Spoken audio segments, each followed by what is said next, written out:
우리는 이제 베드로 후서의 마지막 장인 3장에 도달했습니다. 특별히 2장에서 거짓 선생에 대해서 베드로는 자세하게 말했습니다.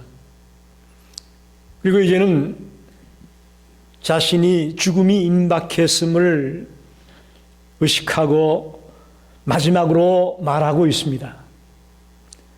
베드로서 3장은 베드로의 마지막 말씀입니다. 여러분, 만약에 여러분이 여러분의 자녀나 친구들에게 마지막 말을 남긴다면 어떤 말을 남기겠습니까? 아마 가장 중요하고 가장 의미 있는 말을 남기지 않겠습니까? 오늘 베드로는 수신자들에게, 즉 편지를 받아보는 사람들에게 당부합니다. 1절에 보니까 진실한 마음을 일깨워주기 위해 편지를 쓴다, 그렇게 말하죠. 이건 세속에 물들지 않은 경건한 마음을 일깨워주기 위해서 이 편지를 쓰고 있다, 그런 말이죠. 더 나아가 선지자들의 말과 사도들의 명령을 기억하게 하기 위해 쓰고 있다, 이게 굉장히 중요합니다. 여러 가지 내용이 포함되겠지만 가장 중요한 핵심은 재림에 대한 이야기입니다. 선지자들이, 사도들이 얘기했던 그 명령을 기억하게 하기 위해서 내가 이 편지를 쓰는데, 그 명령이 뭐냐? 재림이라는 거예요. 주님이 다시 오실 것에 대한 이야기를 기억하게 하려고 쓰고 있다.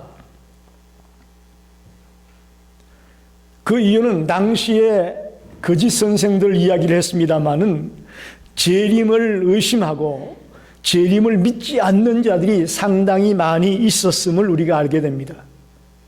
그래서 재림을 믿는 사람들을 조롱했다, 그렇게 말하지 않습니까? 그런 재림을 믿지 않는 사람들이 재림을 믿는 사람들을 조롱하고 기롱하는 이런 안타까운 현상을 보면서 마지막으로 재림에 대한 이야기를 베드로가 하고 있는 겁니다.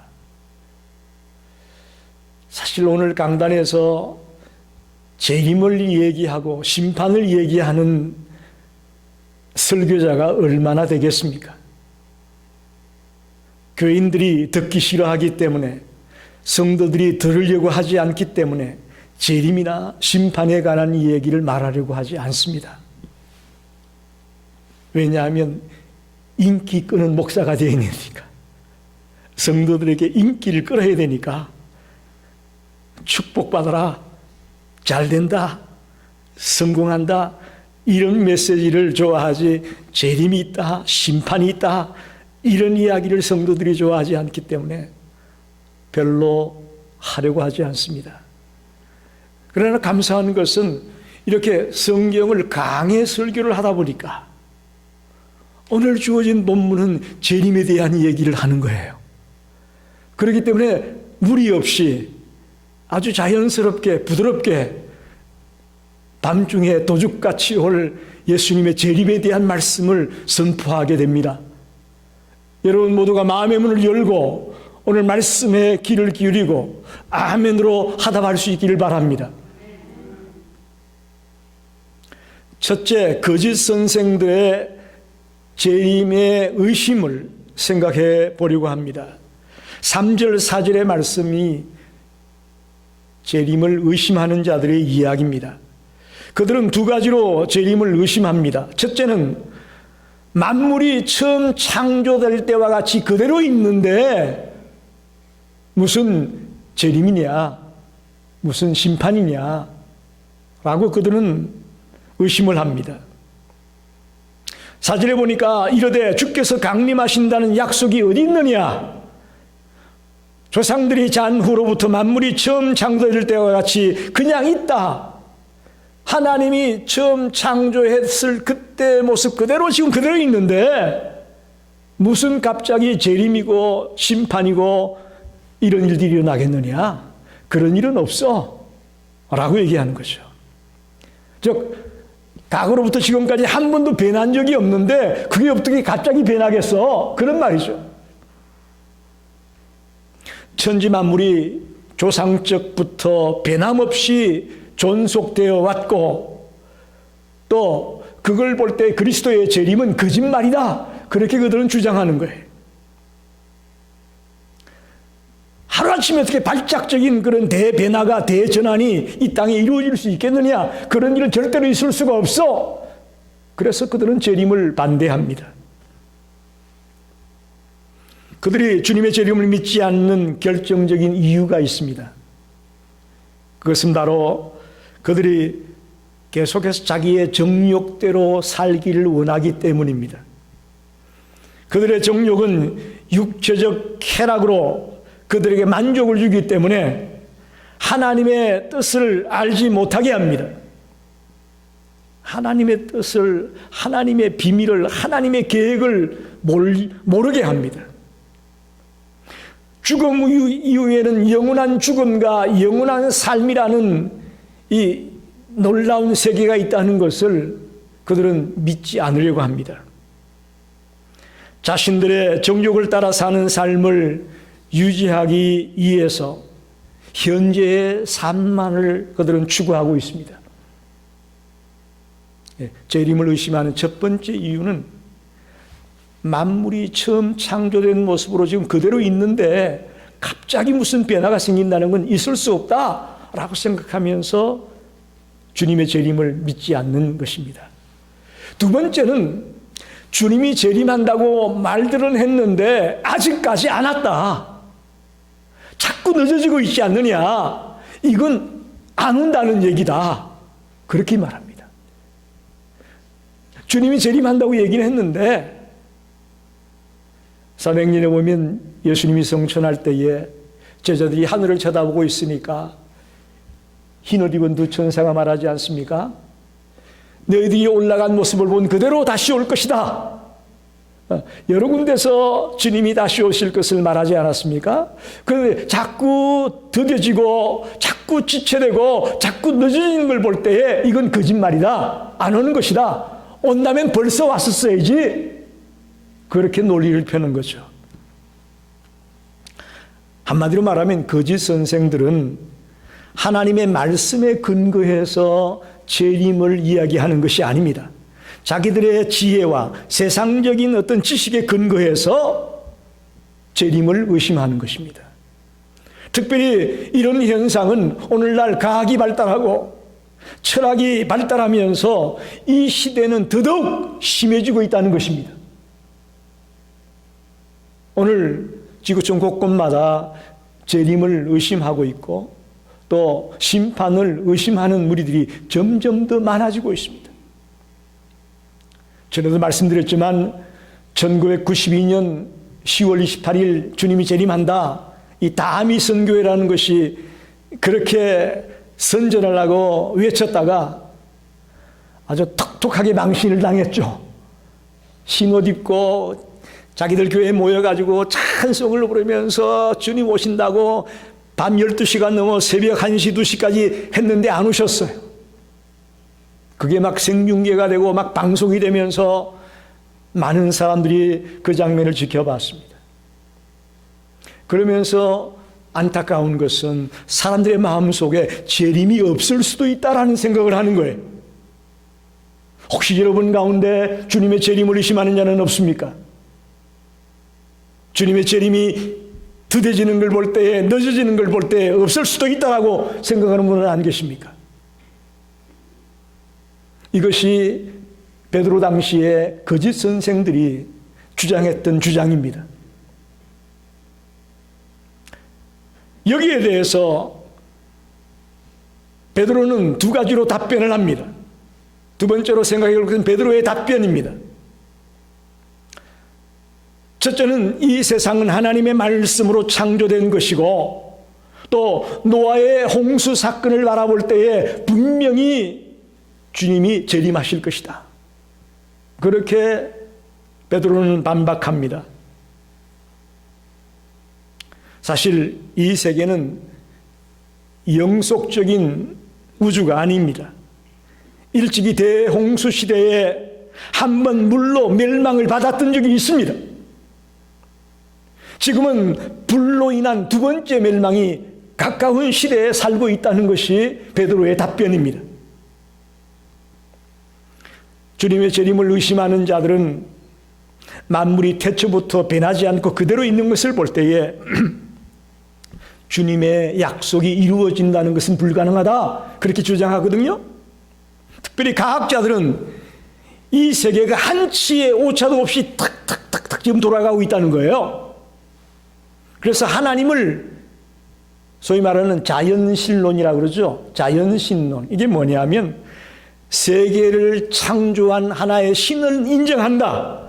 그러나 그 신은 세계와 별도로 존재하고 세상을 창조한 뒤에는 세상 법칙을 바꾸거나 인간에게 접촉하지 않는 떨어져 있는 신이다. 그게 자연신론이고 이신론이라고 합니다. 영어로 데이즘이라고 하죠. 그래서 하나님이 이 세상을 만들어 놓긴 했지만 간섭하지 않는다. 그러니 이 세상에 무슨 심판이 있고 재림이 있고 이런 것은 없다라고 이 거짓 선생들이 주장하는 거거든요. 오늘날도 많은 무리들이 이걸 주장합니다. 우리는 유일신 하나님을 믿는데 이들은 그저 자연신론으로 창조한 그 하나님은 있지만 그 이후에는 우리하고 상관이 없는 그런 신을 믿는 자들이 너무나도 많이 생겨지고 있다는 거예요. 그래서 하나님은 자연이 돌아가는 걸 가만히 지켜만 보고 있는 무기력한 하나님으로 이 거짓 선생들은 주장을 하고 있습니다. 베드로는 그러나 하늘과 땅이 하나님의 말씀으로 창조되었다는 것을 안다면 우리는 재림을 믿을 수밖에 없다라고 주장합니다. 여러분, 하나님은 이 세상을 창조해 놓고 가만히 지켜만 보는 하나님입니까? 아닙니다. 지금도 이 우주 만물을 다스리고 역사하고 있고 움직이고 있는 하나님이 우리는 믿습니다. 요즘 세상에도 물건을 만들어서 팔면은 애프터 서비스라는 게 있어요. 물론 돈을 내야 해주죠. 애프터 서비스도 3년 워런티를 받으려면 얼마를 내라. 텔레비전을 샀다. 워런티를 받으려면 얼마를 내시오. 애프터 서비스가 굉장히 중요합니다. 그걸 잘 못하면 그 회사는 망합니다. 그러나 영원히 봐주지는 않죠. 그죠? 어느 정도 기간이 지난 뒤에는 망가지면 끝이요. 그러나 우리 하나님은 이 우주 만물을 만들어 놓고 영원토록 애프터 서비스를 하시는 분입니다. 할렐루야. 할렐루야입니다. 만드는 것으로 끝나는 하나님이 아닙니다. 하나님이 하늘과 땅을 말씀으로 창조했다는 것을 믿는 사람은 재림을 믿을 수 있다고 베드로는 말합니다. 그들이 즉 재림을 의심하는 자들이 믿지 않으려고 하는 이유는 그들의 죄의 속성 때문에 믿지 않으려고 한다는 거예요. 그들의 죄의 속성 때문에 믿음의 눈을 가려버렸고 또 믿음의 길을 닫아버렸기 때문에 이 하나님이 창조한 세계와 또 하나님이 지금 다스리고 있는 세계를 보지 못한다는 것이에요. 또한 노아 시대 때의 홍수 심판을 예를 들고 있습니다. 6절에 이로 말미암아 그때 세상은 물의 넘침으로 멸망하였으며, 세상 사람들은 과거의 창조도 알지 못하고 노아 시대의 홍수 사건도 알지 못합니다. 그래서 그들은 지금 보는 이 현재의 세상이 절대로 변화되지 않을 것으로 생각하고 있습니다. 그러나 우리는 주님의 창조 사건을 알고 있고 노아 홍수 시대의 심판을 알고 있기 때문에 그들과 다른 관점에서 볼 수 있다는 것입니다. 성경을 보면 하나님은 세상을 만들기도 하고 없애기도 하시는 분입니다. 창조하기도 하고 심판하기도 하시는 하나님입니다.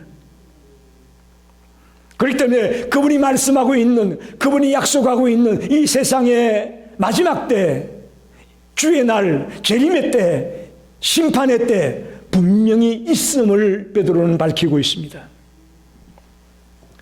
창세기에 보면 홍수 사건을 보게 되면 큰 기품의 샘이 땅에서 터졌습니다.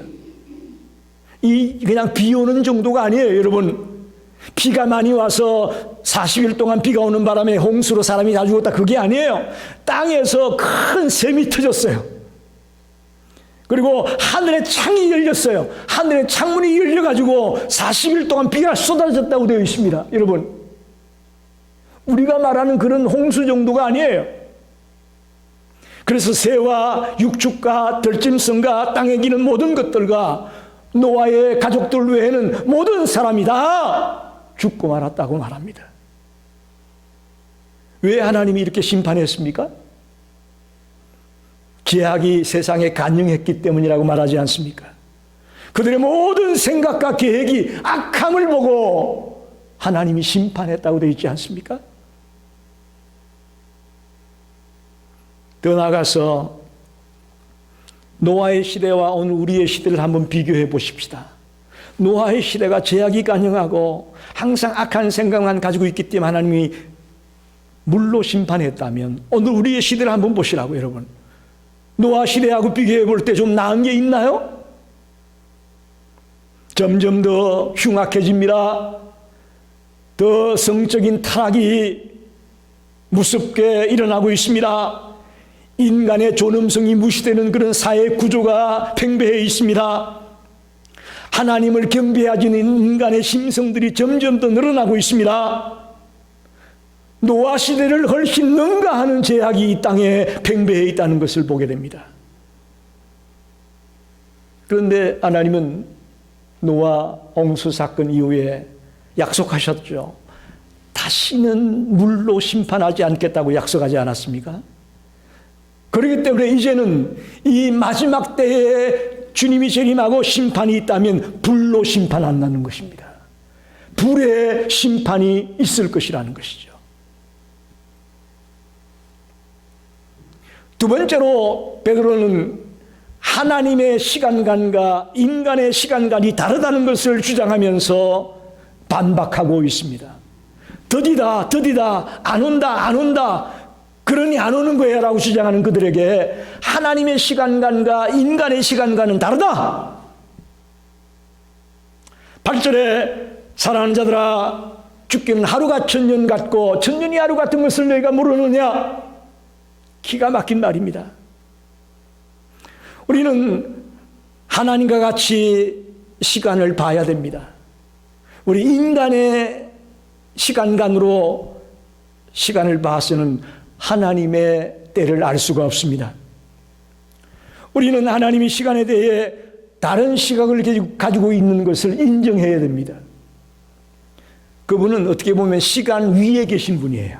시간을 초월하신 분이라고요. 하나님이 영혼의 관점에서 바라볼 때에 하루가 천년 같고요, 천년이 하루 같다는 거예요. 우리 같은 인간의 관점에서 보는 게 아니고 하나님의 그 영혼의 관점에서 볼 때는 하루가 천년일 수도 있고 천년이 하루일 수도 있다는 거예요. 더 나아가서 중요한 것은 오늘 굉장히 중요한 포인트 중에 하나예요. 하나님이 재림한다고 했는데 더뎌지는 이유는 시간 간의 차이도 있지만 하나님의 긍휼을 우리에게 표현하고 있는 것이다, 그런 말이에요. 무슨 얘기인지 이해가 되시죠? 한 사람이라도 더 회개하고 돌아오기를 기다리는 마음으로 지금 긍휼을 베풀어서 심판이 아직 오지 않은 것이다. 재림이 아직 오지 않은 것이다. 베드로는 그렇게 설명합니다. 아직 재림하지 않은 이유는 더 많은 사람이 회개하고 주께로 돌아와 구원받기를 원해서 기다리고 있는 것이다. 하나님의 사랑 때문에 지금 아직 재림이 임하지 않은 것이, 하나님의 사랑은 너무너무 커서 더 많은 사람이 회개하고 돌아와 구원받는 자가 되기를 원하고 있습니다. 마태복음 24장 36절에 보니까 그날과 그때는 아무도 모르나니 하늘의 천사도 모르고 아들도 모르고 오직 아버지만 아신다. 할렐루야. 기가 막힌 말입니다. 하나님만이 아십니다. 재림의 때는, 심판의 때는 하나님만 아시는 거예요. 그래서 우리 예수를 따르는 자들은 그 재림의 때가 언제냐 왈가왈부 할 게 아니고 부지런히 그 복음을 증거하는 일에 열심을 내는 일이 우리가 해야 될 일임을 믿으시기 바랍니다. 이제 온다, 저제 온다, 이것 가지고 왈가왈부할 때가 아니고요. 한 사람이라도 복음을 듣고 주님께 돌아오는 그것을 위해서 우리의 포커스를 맞춰야 된다는 거예요. 하나님은 늦지 않으십니다. 하나님은 가장 정확한 시간에 오실 겁니다. 만약에 하나님이 지금 2000년 동안 기다려주지 않았다면 우리가 예수 믿을 수 있었겠어요? 안 그렇습니까? 지금 베드로가 이 글을 쓸 때 약 2000년 전인데 그때 안 오시고 아직 기회를 주었기 때문에 우리가 주님을 믿을 수 있는 거 아니에요? 주님의 사랑이에요. 주님의 긍휼이에요. 앞으로도 할 수만 있으면 한 영혼이라도 더 회개하고 돌아와 주님의 자녀가 되기 원하셔서 아직 재림의 때가 오지 않았음을 꼭 기억하시기를 바랍니다. 마지막으로 세상의 마지막 때에는 반드시 재림과 심판이 있다는 것을 강조하고 있습니다. 7절에 보니까 이제 하늘과 땅은 그 동일한 말씀으로 불사르기 위하여 보호하신 바 되어 경건하지 아니한 사람들의 심판과 멸망의 날까지 보존하여 두신 것이다. 아직 하늘과 땅이 그대로 있다고 그들은 말하는데 그것은 이 땅에 있는 사람들, 즉 경건하지 않은 사람들이 심판과 멸망받을 때까지 보존하기 위해서 그냥 둔 것이다, 그런 말이에요. 즉 마지막 때에 불로 심판하겠다, 그런 말이에요. 10절에 보면 그러나 주의 날이 도둑같이 올 것이다. 여기 주의 날도 재림의 날을 말합니다. 다른 표현이에요. 이 재림의 날이 도둑같이 온다. 분명히 심판이 있다, 그런 말을 표현하는 것이죠. 하나님의 말씀으로 창조된 이 세상은 동일한 하나님의 말씀으로 심판받을 날이 온다는 것을 성경은 말합니다. 하나님의 말씀만이 이 세상을 창조할 수 있고 하나님의 말씀만이 이 세상을 사라지게 할 수도 있음을 믿습니다. 그래서 하나님은 홍수로 심판한 이후에 다시는 물로 심판하지 아니하고 이제는 불로 심판할 것을 말하고 있는 것이죠. 자, 여러분 보세요. 이렇게 불로 심판한다고 하니까 사람들이 자기들을 뜻대로 해석을 하기를, 그러면 3차 대전 벌어지면 끝이구나. 핵무기 터뜨리면 끝이구나. 그렇게 불심판을 해석하려고 하고 이해하려고 하는 분들이 있습니다. 여러분, 그러나 이렇게 인간적인 방법으로 억지로 해석하는 것은 굉장히 위험한 겁니다.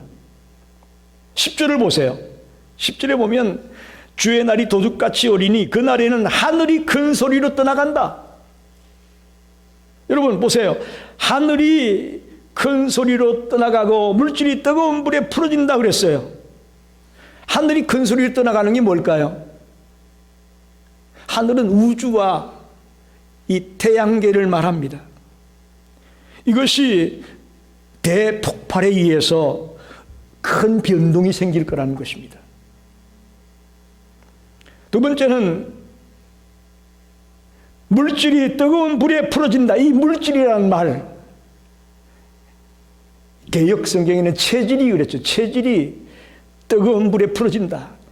이 체질이란 지구의 태양계와 또 공기, 물, 불 같은 지구의 원소들을 가리킵니다. 이것들이 불에 풀어진다, 그런 말이에요. 이것들에게 엄청난 변화가 일어난다는 것이죠. 마지막에 땅과 그 중에 있는 모든 것들이 드러난다. 즉 우리가 살고 있는 이 지구에 있던 모든 것들이 드러난다는 말은 원어적으로 볼 때 태워버린다 그런 뜻이에요. 태워버린다. 이 땅에 하나님이 만들어 놓은 것, 인간이 만들어 놨던 것, 모든 것들이 다 태워져 버린다. 사라져 버린다. 없애져 버린다. 멸망을 말하는 것이죠. 심판을 말하는 것이죠.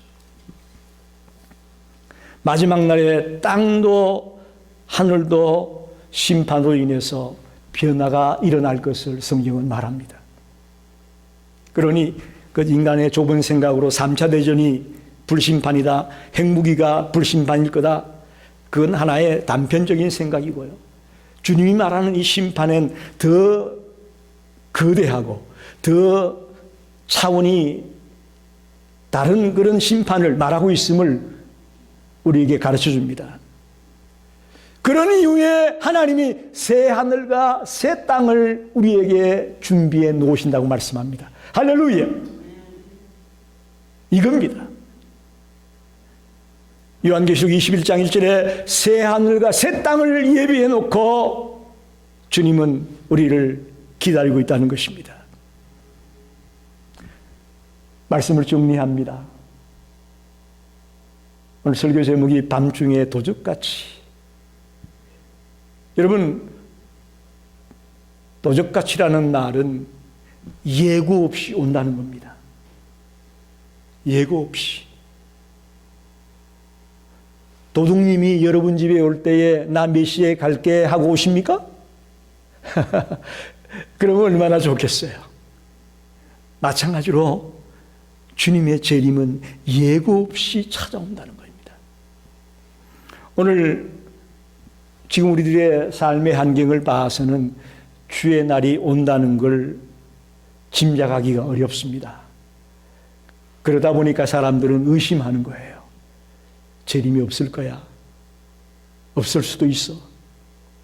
여러분, 그러나 기억하십시오. 성경 곳곳에 예수의 재림을 말하고 있습니다. 예수님 자신이 말했습니다. 바울 사도가 말했습니다. 사도 요한이 말하고 있습니다. 오늘 본문에 베드로도 말하고 있습니다. 끊임없이 주님의 재림을 말하고 있습니다. 약속하고 있습니다. 그러니 우리는 이 밤중에 도적같이 올 이 재림을 어떻게 대비해야 될까요? 어떻게 대비해야 될까요? 네덜란드의 계획주의 신학자 중에 아브라함 카이프라는 분이 있습니다. 아브라함 카이프. 그가 이 종말의 때를 살아가는 성도들의 삶을 한마디로 표현했습니다. 코라함데오. 이 아브라함 카이프가 한 말이에요. 코라함데오. 하나님 앞에서 그런 말이에요. 하나님 앞에서 이 종말의 때에 이 재림의 때를 대비한 우리 성도들은 하나님 앞에서 사는 것처럼 살아야 된다 그런 말이에요. 언제 어느 곳에 있든지 간에 우리의 삶의 태도는 하나님 앞에서 사는 것처럼 산다면 오늘 저녁에 주님이 오셔도 문제가 없습니다. 할렐루야. 올해 말에 주님이 와도 문제가 없습니다. 우리는 항상 코람데오의 삶을 살고 있기 때문이죠. 이 말 속에는 그리스도의 재림과 심판에 대한 의식이 전제되어 있다고 저는 봅니다. 주님의 재림과 심판의 때를 살아가는 성도는 하나님 앞에서 사는 거예요. 그래서 우리는 늘 주님을 바라보며 말씀과 기도로 깨어있는 성도의 삶이 되기를 간절히 축원합니다. 기도하겠습니다.